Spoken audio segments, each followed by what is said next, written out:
यहाँ पर कथा की भागवत जी की दूसरी जो प्रथम जन्म की कथा है, आइए उस पर प्रवेश करते हैं। बोलिए बांके हरिलाल की जेल नहीं होती। बहुत ही सुंदर सा संत हमारे क्या कह रहे हैं, भजन करेगा तो बड़ा ही सुख। कहते हैं कि जिसके पास संतोष धन आ जाए वो सारे धनों को व्यर्थ कर देता है, और जिसके पास संतोष नहीं है तो याद रखो वो इंसान सिर्फ चला जा रहा है। हनुमान जी महाराज आज की जो कथा कह रहे हैं वो कितने सुंदर सी है। क्या कहा कि सोच समझ कर चलना मन में, पता नहीं जिंदगानी का सबसे मीठा बोल रे, अरे इस माटी में मत रोल रे, अब के मिला है फिर ना मिलेगा, कभी नहीं कभी नहीं कभी नहीं। गारंटी नहीं है कि आगे मिलेगा क्या।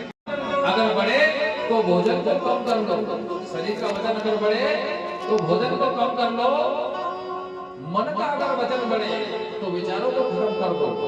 और कहते हैं कि अपने बैंक में अगर वजन बढ़े तो दान कर दो, यहाँ पर ये कहा जाता है। बोलिए बांके हरिलाल की।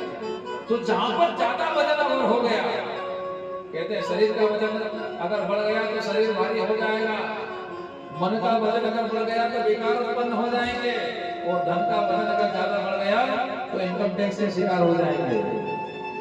तो यहाँ कहा गया कि हर चीज का वजन उतना ही हो जितना संभाला जा सके। और किसी ने सत्य कहा है कि चाहे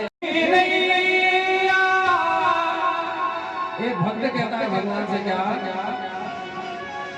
जिसकी राम भरोसे वो डोल भले सकती है,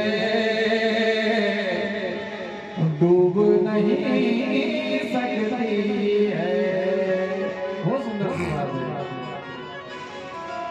कि जिसकी नैया राम भरोसे वो डोल भले सकती है लेकिन डूब नहीं सकती, ये बात है। लेकिन शर्त क्या है, जो उस नाव में बैठा हुआ व्यक्ति भगवान पर भरोसा करता है तो वो आता है। जरा सोचिए, हम एक बस में बैठ करके जा रहे हैं तो बस पे ज्यादा यकीन है यार ड्राइवर पर। पूरी बस कौन चला रहा है, वो ड्राइवर चला रहा है। हम झालाना लेके जा रहे हैं, वो ड्राइवर लेकर के जा रहा है। क्यों? क्योंकि हमको ड्राइवर पे यकीन है, बस पर यकीन नहीं है। उसी तरह से अपने जिंदगी पर यकीन मत करो, जिंदगी को चलाने वाले मेरे राम पर यकीन करो, क्योंकि वो डोल भले सकती है और डूब नहीं सकती है। एक बार भरोसा तो करके देखते हैं। हम कहते हैं कि राम का तो वो नाम है कि अंत भी राम और आरंभ भी राम, स्टार्टिंग भी राम और एंडिंग भी राम, इसे राम कहा जाता है। प्रभु श्री राम कहते हैं। तो देख करके बैठना चाहिए कि वो माता उसका आचरण कैसा है, क्योंकि संगत बोला गया है। और पुरुषों को चौराहे की जो संगत है उसमें सोच विचार करना चाहिए, क्योंकि जो माता अपने साथ में बैठ करके भोजन कर रही है एक दूसरे के साथ, वो आपस में बातें क्या कर रही है इसका फर्क पड़ेगा।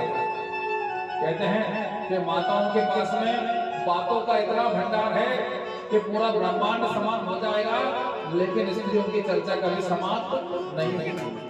इसलिए कहा गया कि संगत पर अच्छे कि दो तरह से जगह को साफ किया जाता है, एक सूतक में और एक भजन में। तो सूतक में भी झाड़ू लगाई जाती है, साफ सुफ किया जाता है, क्योंकि इंसान गया। लेकिन जहाँ भगवान का सत्संग होता है वहां पर भगवान भी अपने जगह को साफ करते हैं कि यहाँ पर अगर कोई पापी अगर आया होगा तो वो जगह साफ हो जाए, और मेरे भक्त जो उत्तम हैं वो आकर के यहाँ पर बैठेंगे तो भगवान उस जगह को साफ करते हैं। बहुत सुंदर सा भाव कथा जब आगे बढ़ती है कि आत्मा से हरि का मिलन कर ले। आज की तारीख में इंसान सबसे मिलन करना चाह रहा है लेकिन भगवान से मिलन नहीं करता है। और कहते हैं भगवान से मिलन, भक्ति से आत्मा का मैल छूट जाएगा। आत्मा का जो मैल है वो भक्ति नामक जो साबुन है उससे छूटेगा। बहुत सुंदर से बात। और कहते हैं मनुष्य का जन्म जो है वो बहुत उत्तम है, वो बहुत ही अलग है। आइए उस भावना को भजन के माध्यम से गाते हैं और सुनते हैं। बोलिए बोलिए बिहारी लाल की जय, बोलिए कृष्ण कन्हैया लाल की जय। आइए वो जो भजन का जो भाग है वो क्या है, ये मनुष्य को कैसे रहना चाहिए, वो कैसा अमल करना चाहिए, ये भाग बन गया है।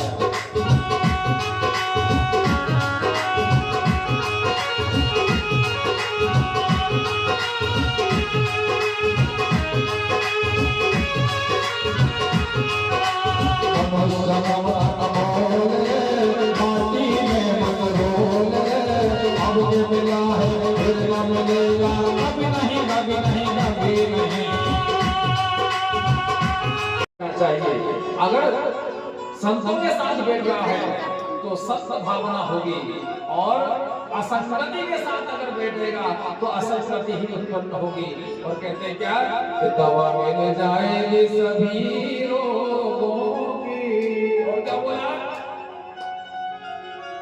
आत्मा से हरि का मिलन कर ले। इधर उधर जाकर के बैठा है, इधर उधर जाकर के उठता है, लेकिन देखना भगवान के पास बैठने का समय इंसान को नहीं होता। कहते हैं क्या कि कलयुग का समय इतना आगे बढ़ जाएगा कि मधुशालाएं भरी रहेंगी और मंदिर खाली रहेंगे। तो यहाँ पर मधुशालाएं जो भरी रहेंगी वो कलयुग लोगों के लिए है, लेकिन मंदिर खाली रहेंगे वो किसके लिए, भगवान के भक्तों के लिए। भगवान अपने भक्तों के लिए हमेशा जगह को खाली करके रखेंगे। देखिएगा कितना सुंदर सा बात।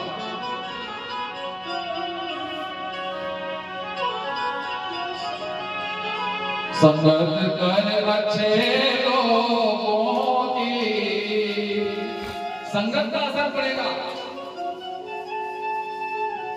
दुनिया के बाकी किसी भी चीज पर कोई असर नहीं आएगा। गधा कभी कुत्ते के साथ बैठेगा तो कुत्ता गधा, गधा कुत्ता नहीं हो जाएगा।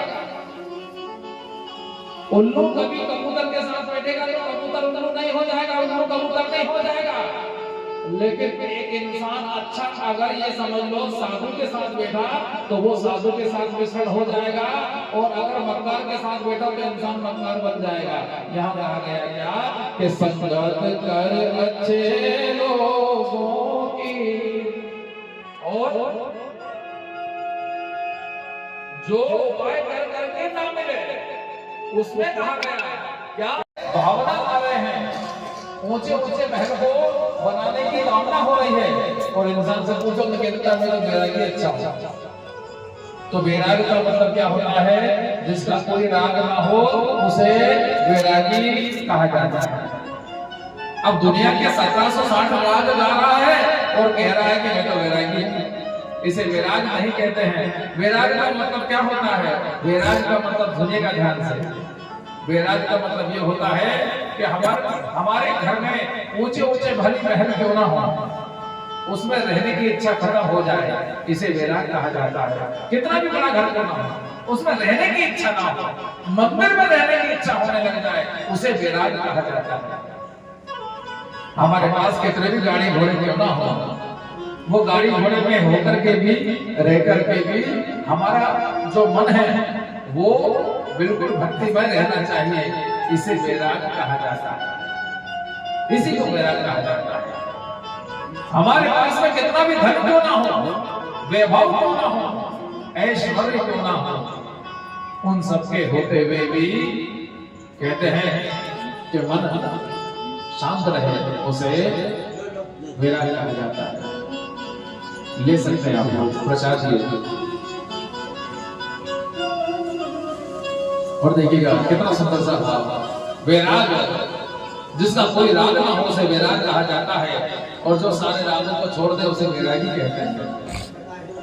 अब यहाँ पर फकीर की परिभाषा दे दिया, कई लाखों के सूट पहनने वाला, ऊंचे ऊंचे महलों में रहने वाला, धन के भंडार भरने वाला, सोने चांदी में घूमने वाला,